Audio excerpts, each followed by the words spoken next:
Hello everyone, thanks for joining me for this quick video tutorial.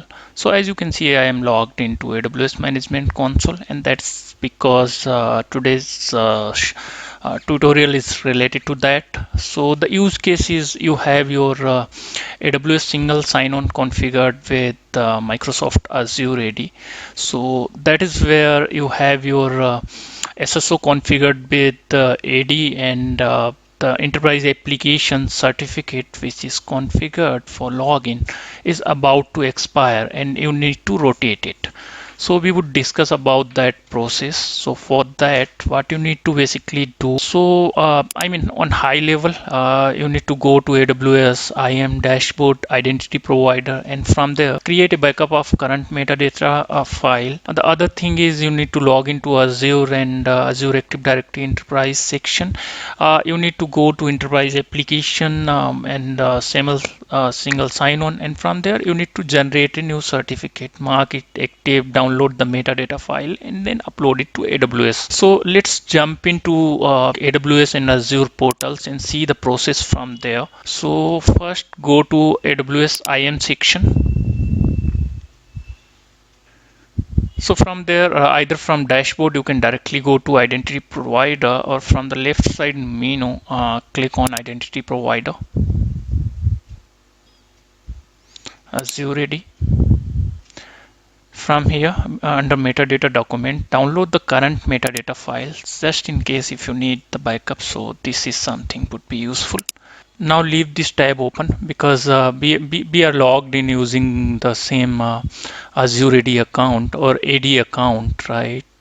And we would replace the metadata using that only. So now to rotate the certificate, jump into Microsoft Azure portal, go to Azure Active Directory, and from left side go to Enterprise Applications, and from there within enterprise applications you need to select your AWS web services enterprise application, or like just in case if you configured it outside that, you need to select go to API stations, and from there you need to select that appropriate AWS application, right, which is configured for SSO. Click on that.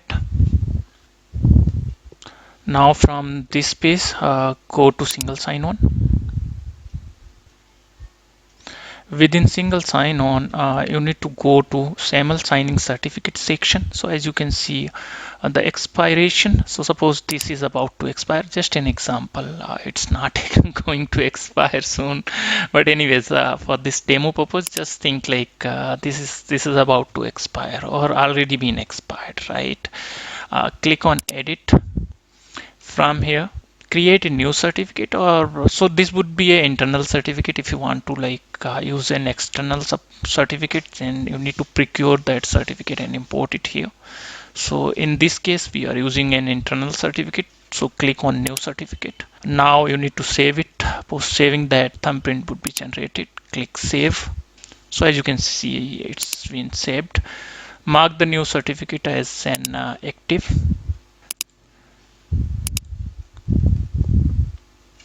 Once it's done, as you can see, the new certificate is active.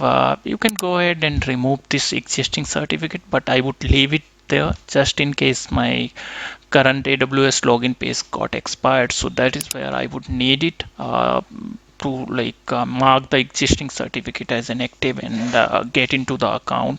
Or otherwise, if you are using a root AWS root credential, then you can simply go ahead and remove it. Otherwise, I would leave it to expire. Close it. Now from this page,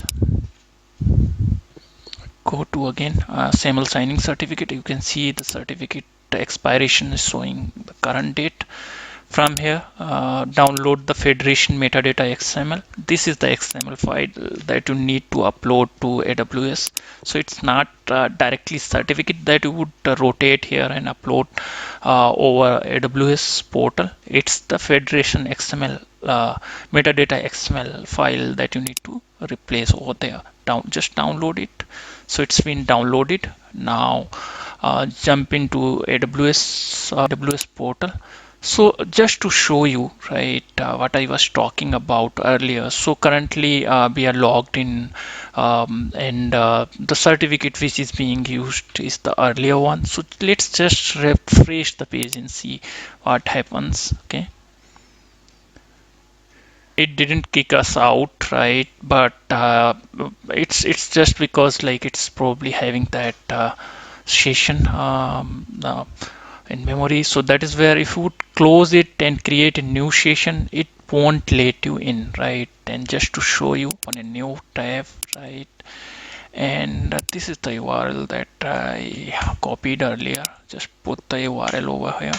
So it would fail with some token or something related error, right? So you can see response signature and valid. And even if I would click here, sign on, it won't let me log in, right? So how I can get in again? Go to edit, mark the existing certificate as an active, okay? And once that's done, copy the URL again. I have all that already copied, put it here, and then we should be able to get in this time.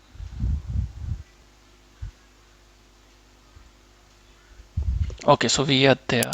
So just go to the IAM identity provider page. So now again, we are on AWS Management Console under IAM identity provider, Azure AD, and then metadata document section. So that is from where we need to replace that. But before that, I'm not sure if we had downloaded it. I think we had downloaded it, but anyways, uh, mark the new certificate as an active. Okay,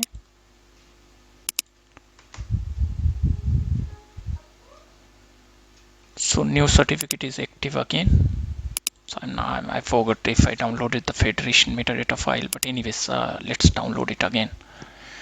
So it's downloaded. Now we need to use this file to upload it here on AWS. Click on replace metadata, type replace, and just in case if you didn't create the backup, you can probably create the backup from here. But anyways, we already had downloaded the metadata. Click on replace, search the file. Yeah, I had downloaded it, so I can use either one. Okay, so use this new one anyways. So as you can see, the metadata is replaced. Okay, it was quick. So if I would put the URL here, sorry, if I would just copy and paste the URL, it should work, right? Even with the new certificate, because we have replaced the metadata. Yeah, it's working. So that's one thing. Another thing is from this application page, Amazon Web Services SAML-based sign-on. From this page, you can validate it as well. So you can validate it either using this current user if it's having access to AWS, right? So my user, as you can see, I'm logged into Noor. It's having access over there as well. So I can click here, or if I want to use a different user, I can click here. So I want to test it using the current user because it's having access to AWS as well. Click on it. Okay, so I'm logged in. So it's working, right? As you can see, right? I'm logged into the same user. The other thing is now if you want to do the cleanup, you can go ahead and remove the inactive certificate, this one. Otherwise, you can also leave it to get it expired. But anyways, I'm just removing it. So that was it from this particular quick demo perspective. The other thing I wanted to say, I have a Facebook page where I post all these videos. So just in case if you are interested in these videos, jump into AWS, oh sorry, jump into Facebook, go to facebook.com/bcloudnotes, and from there you can follow the page, and at the same time you can probably follow me on YouTube as well. So that's it for today, guys. Thank you, thanks for your time. Bye.